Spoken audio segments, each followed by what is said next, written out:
An urgent update in the manhunt for Travis Decker, the Washington father accused of murdering his 3 young daughters. A family says they spotted someone matching his description in Idaho. Now, law enforcement is combing the area, working to track down and arrest the fugitive. I'm Kennedi Walker, and I'll walk you through the details in this breaking case. You're watching Law&Crime.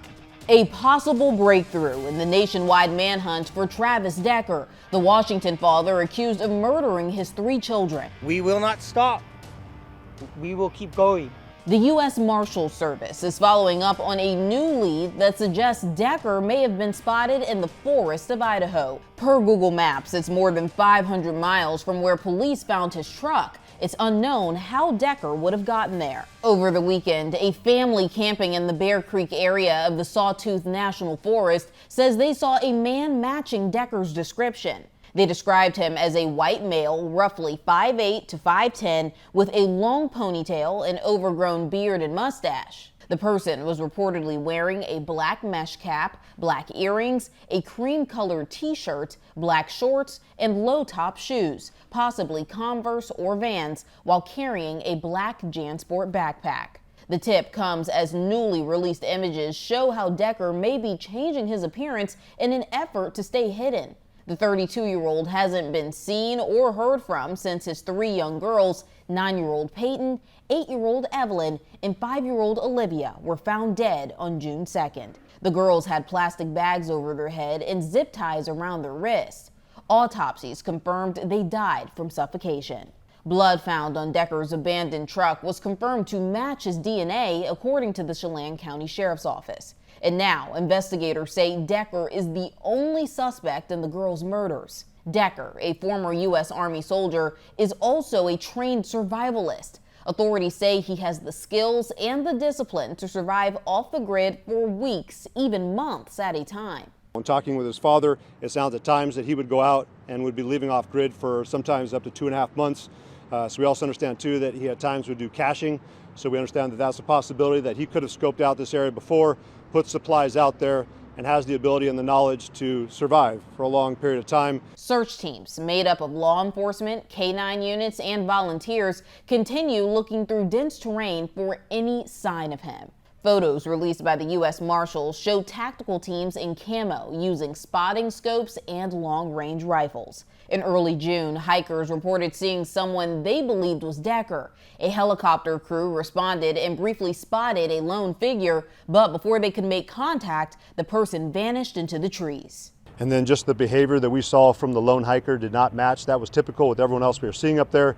So again, that sparked our interest. Last month, investigators publicly questioned whether Decker was still alive, but this latest tip has reignited the search effort and renewed urgency to bring him in. He just has to make one mistake, like the sheriff said. We will find him. He will be brought to justice so the community can heal. And here to break down this story with me is retired police commander and author of Wolves in Sheep's Clothing, Mike King. Mike, thank you so much for coming on today. Oh, it's great to be on with you. Thank you. So let's start with this tip. A family spots someone who they say looks like Travis Decker. Walk us through what typically happens when a tip like that comes in. Who's contacted? What gets set in motion?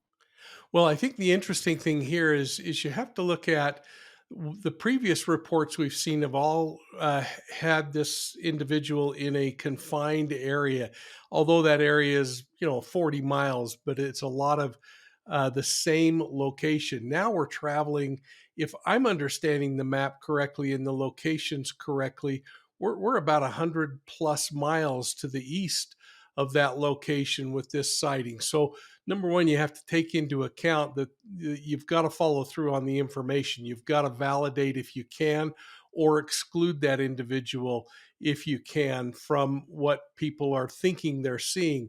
The challenge is that this is a Caucasian male, a pretty similar kind of a physique and characteristics of a lot of other people, and somebody getting a glimpse and thinking maybe this is the suspect.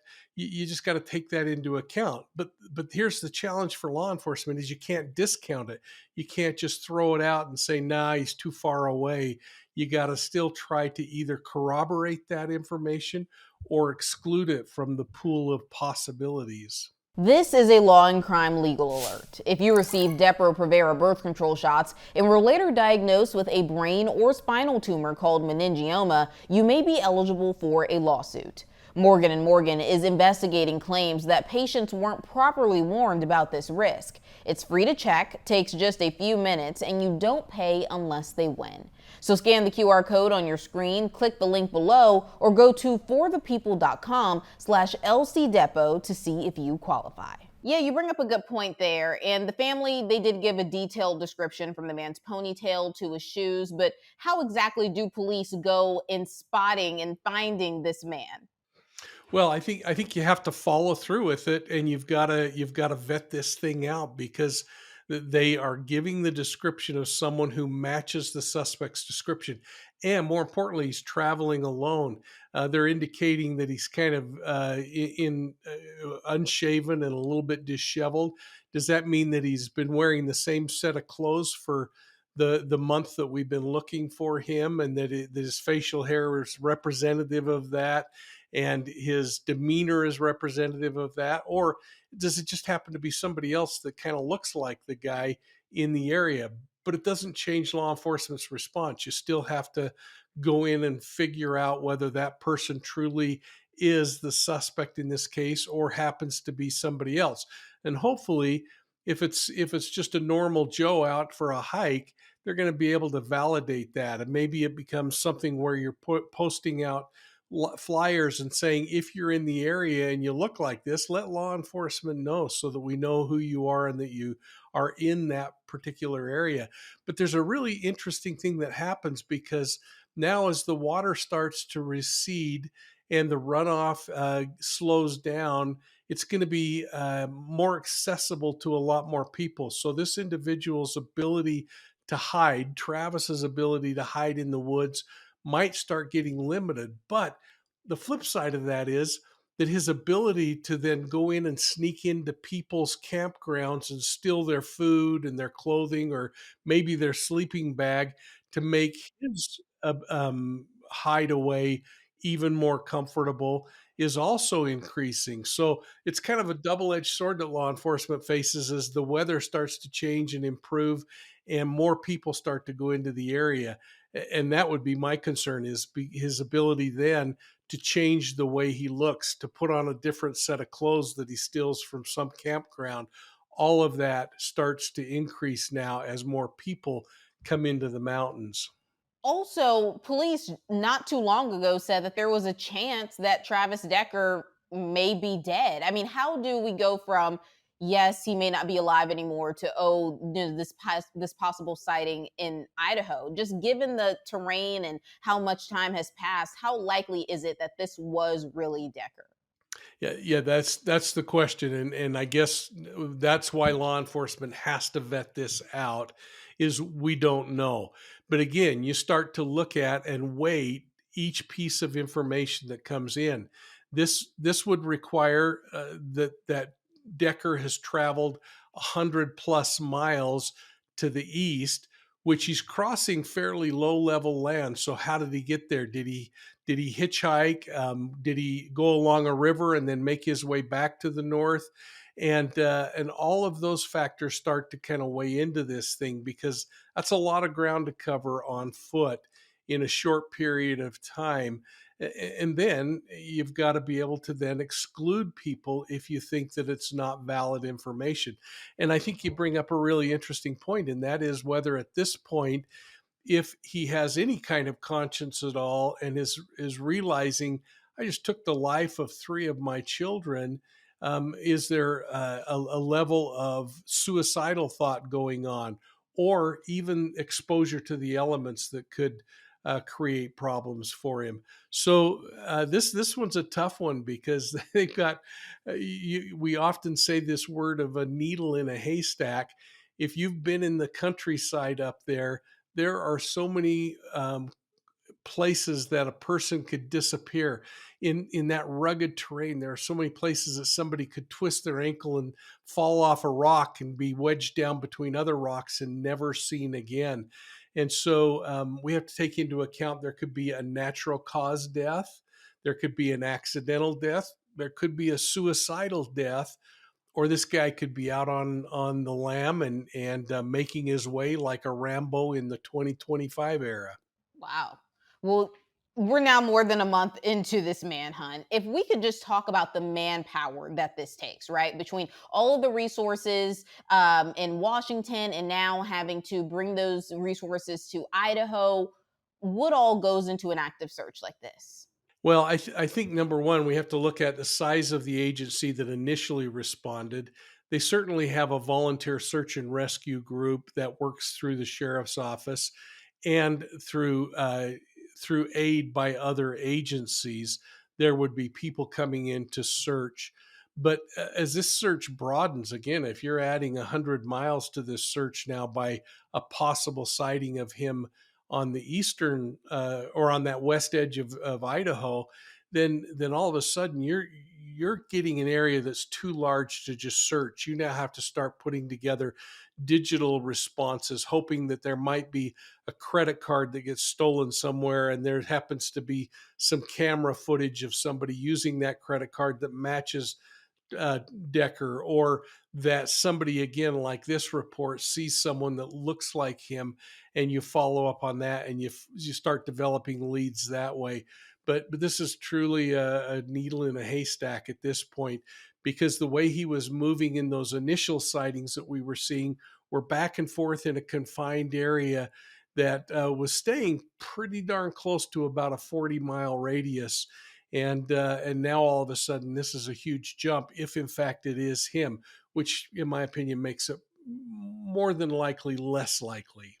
Right. And I think people don't realize how remote this area is in Idaho, how remote it was in Washington. And you keep saying, a needle in a haystack, and that really is true. I mean, just if we could talk about the challenges that creates for law enforcement, because they're using everything that they can. We're talking about helicopters to canines to tactical units, and still a month later, they still are not able to find him. Yeah, and undoubtedly they're trying to deploy things to look for heat signatures in the evening. That they're using drones or overhead flights to try to look in areas. But again, this is such a dense forested area with such rough terrain. I mean, hiking in that terrain is incredibly challenging. And now imagine if you're someone that's trying to hide, it's pretty darn easy to do that. Even as the community starts to come into the hills, they're going to be more on the prescribed kind of trails, the hiking trails and other areas as they go along. Where this individual, if he's truly trying to avoid any detection, and if he has the training that they're suggesting that he has, he knows that that's not the place for him to be, that he needs to be off grid. But as his needs get going or get more demanding, he's going to probably start to come into areas to steal some food or some clothing or other kinds of things. And that's where I think law enforcement may stumble across him on capturing him on some closed circuit television cameras or some video cameras off of a doorbell or something like that. But I suspect it's going to be more confined to the areas like the campgrounds. So it may end up that this is a thing that lasts into the winter when he can't survive in the hills as easily and starts to come down. But again, survival is not the same as thriving. And so he can survive for a while, but he's not going to thrive in the hills. And so he's eventually going to have to come where he can get more supplies, and that's going to increase his chances of being seen. Well, let's dive into his training. Authorities say that Decker is a trained survivalist. How big of a factor is that in keeping him hidden for this long? I have no idea because I don't really understand the degree of his training, other than public reports indicate that he had some training in the military, and that training usually is short term to get through. Again, not to thrive, but to survive, and so I think that's going to be the real key, and perhaps, and if law enforcement, in my opinion, were wise, they would be looking at what that training is. They would be talking to the people that provide that training to see what kinds of things this individual would have been taught to do. Would he have been taught to move to high ground, or would he have been taught to move near the waterways where he can do more? And those kinds of things might help direct their search for him. But again, this is an incredibly large piece of countryside, and it's a lot different than even disappearing in an urban setting where there are tons of people and people don't notice anyone around. Yet someone going into those areas usually is seen on some kind of a camera somewhere or picked up one way or another. I don't know if there's been any kind of digital trail that's starting to be created, if there is any chance that he's going back and trying to access a bank account or reaching out to people that are loved ones that were at one point his safety net, or people that he served with in the military. That's the net that really needs to be cast as they try to find out who he's communicating with, if he's communicating with. And it goes back to that very first question you had of whether he's even alive at this point. I know, on top of just being in the army, he, according to his family and according to just from police, he reportedly lived off grid for months before. Uh, does that suggest that this was maybe even planned well in advance? I don't know. I mean, what is clear is that there were behaviors that in the relationship and in custody issues that may have prompted some kinds of actions like this. But again, even people who live off grid still find their way to town to get supplies. And so I keep going back to this concept of surviving versus thriving. And a lot of people can survive for short periods of time, some a little longer. But in order to thrive, they're going to need to get to some location where they can get more supplies to help them. And that, I think, is going to be the place that he's eventually captured, is doing something like that. Right. So basically making a mistake. That's what police are saying. They're sitting there waiting on that one mistake, letting himself be seen. Maybe that could even be the mistake, right? If that really is him in Idaho. Yeah, yeah, and I mean, what we don't want to do is discourage anyone from reporting.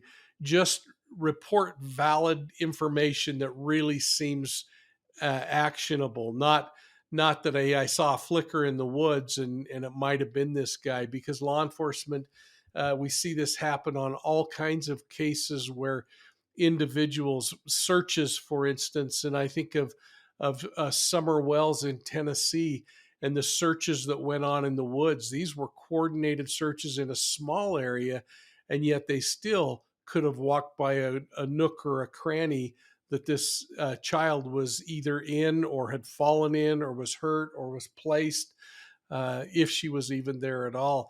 And the same thing happens in these. So you're trying to find a needle in a haystack. And of course, like you said, we're wanting the public to come forward if they see anything. But I mean, should people be concerned? What should people in the region be doing or watching for? Because this is a man accused of such a heinous crime, with accused of killing his 3 children. Yeah, I think a couple of things to think about, if you think about it from a criminal behavior perspective, is number one, this guy isn't looking for random victims to hurt and kill. He selected his children, if in fact all of that is true, and then he executed his children. Whether that was part of a custody battle to maintain or to keep his ex-wife from having control of the children, or to be the one who finally decided their fate. I don't know, but that's a lot different than a regular human being out in the woods walking along. The question is, if you were confronted by him, is whether he would hurt you or not on a trail. And that's anyone's guess. That's the reason why we remain vigilant and we continue to report, but we also remain aware but not petrified to go into the woods. People in that area should feel comfortable of going camping and enjoying the great outdoors, but they should be wise about it. They should go to established campgrounds. They should, if they do move in the woods, they should go together. They shouldn't hike alone. They should use some wisdom in what they're doing. They should report where they're going and when they're going to be back.